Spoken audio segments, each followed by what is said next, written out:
syrienne, la part des enjeux dans une course effrénée de leadership entre les trois protagonistes que sont la Russie, la Chine et les États-Unis. Tant qu'à paraître bête et stupide, mais ne jamais se taire par le silence.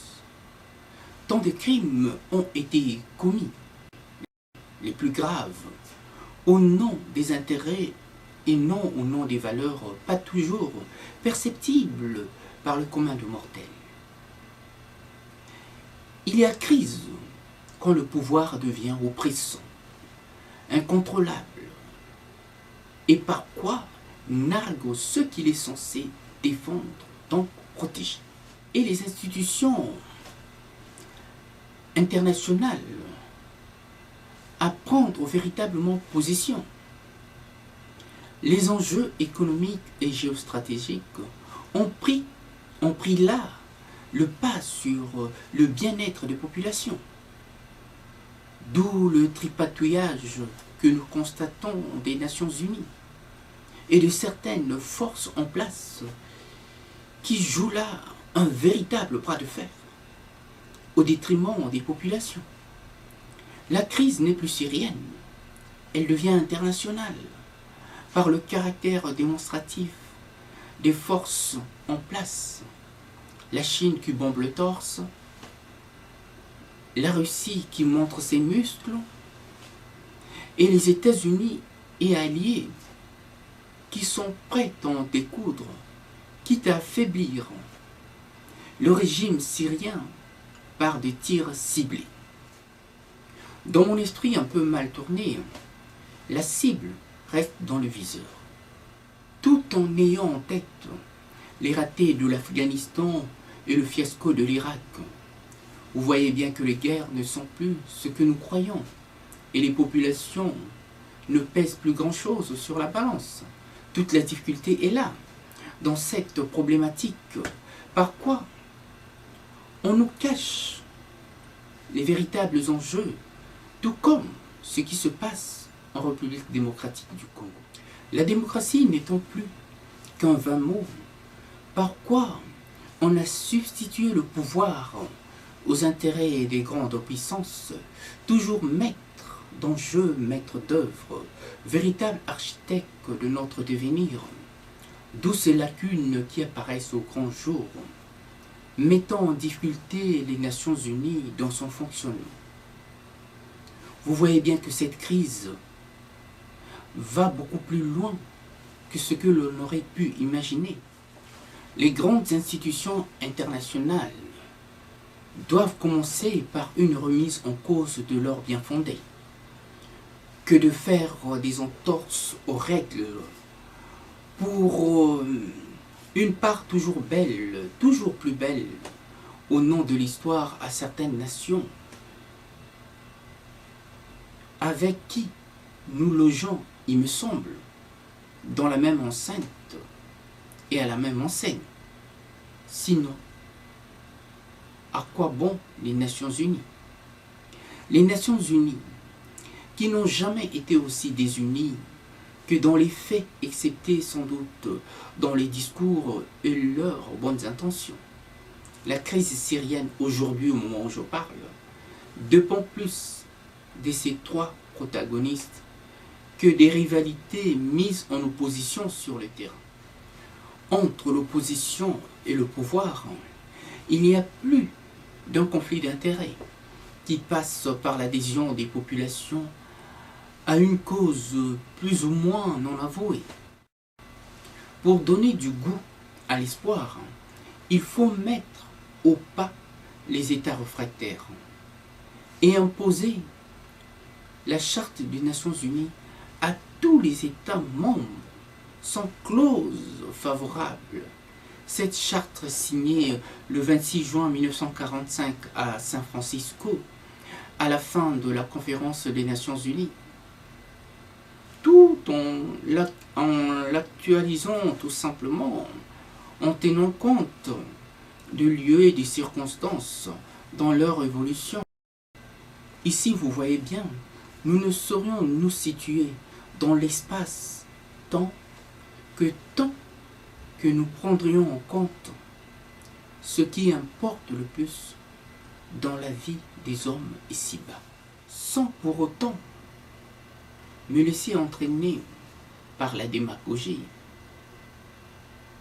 Je dirais que la démocratie est une lourde épreuve.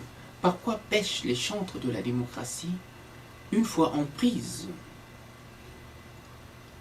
au goût de l'intérêt qui souvent les rend irrespectueux des règles, voire même des valeurs.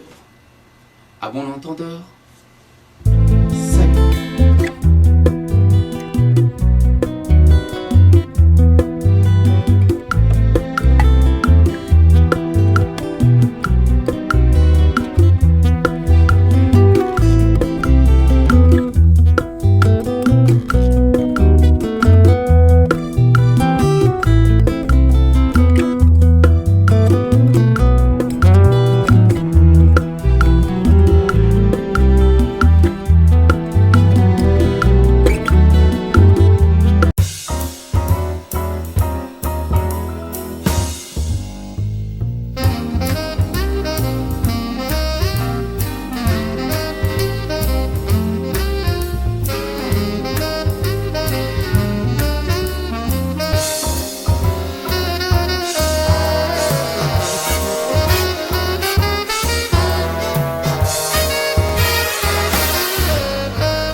Syrienne, la part des enjeux dans une course effrénée de leadership entre les trois protagonistes que sont la Russie, la Chine et les États-Unis. Tant qu'à paraître bête et stupide, mais ne jamais se taire par le silence. Tant de crimes ont été commis, les plus graves, au nom des intérêts et non au nom des valeurs pas toujours perceptibles par le commun des mortels. Il y a crise quand le pouvoir devient oppressant, incontrôlable, et par quoi nargue ce qu'il est censé défendre, donc protéger. Dans la crise syrienne, nous réalisons enfin toute la difficulté que les politiciens ont à se faire entendre. Les plus graves, au nom des intérêts et non au nom des valeurs pas toujours perceptibles par le commun des mortels. Il y a crise quand le pouvoir devient oppressant, incontrôlable, et par quoi nargue ce qu'il est censé défendre, donc protéger. Et les institutions internationales à prendre véritablement position. Les enjeux économiques et géostratégiques ont pris là le pas sur le bien-être des populations. D'où le tripatouillage que nous constatons des Nations Unies et de certaines forces en place qui jouent là un véritable bras de fer au détriment des populations. La crise n'est plus syrienne, elle devient internationale par le caractère démonstratif des forces en place. La Chine qui bombe le torse, la Russie qui montre ses muscles, et les États-Unis et alliés qui sont prêts à en découdre, quitte à affaiblir le régime syrien par des tirs ciblés. Dans mon esprit un peu mal tourné, la cible reste dans le viseur, tout en ayant en tête les ratés de l'Afghanistan et le fiasco de l'Irak. Vous voyez bien que les guerres ne sont plus ce que nous croyons, et les populations ne pèsent plus grand-chose sur la balance. Toute la difficulté est là, dans cette problématique. Par quoi on nous cache les véritables enjeux tout comme ce qui se passe en République démocratique du Congo. La démocratie n'étant plus qu'un vain mot, par quoi on a substitué le pouvoir aux intérêts des grandes puissances, toujours maître d'enjeux, maître d'œuvre, véritable architecte de notre devenir, d'où ces lacunes qui apparaissent au grand jour, mettant en difficulté les Nations Unies dans son fonctionnement. Vous voyez bien que cette crise va beaucoup plus loin que ce que l'on aurait pu imaginer. Les grandes institutions internationales doivent commencer par une remise en cause de leur bien-fondé, que de faire des entorses aux règles pour une part toujours belle, toujours plus belle, au nom de l'histoire à certaines nations, avec qui nous logeons, il me semble, dans la même enceinte et à la même enseigne.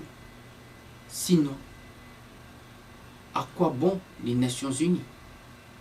Les Nations Unies, qui n'ont jamais été aussi désunies que dans les faits, excepté sans doute dans les discours et leurs bonnes intentions. La crise syrienne aujourd'hui, au moment où je parle, dépend plus de ces trois protagonistes que des rivalités mises en opposition sur le terrain. Entre l'opposition et le pouvoir, il n'y a plus d'un conflit d'intérêts qui passe par l'adhésion des populations à une cause plus ou moins non avouée. Pour donner du goût à l'espoir, il faut mettre au pas les États réfractaires et imposer la Charte des Nations Unies à tous les États membres sans clause favorable.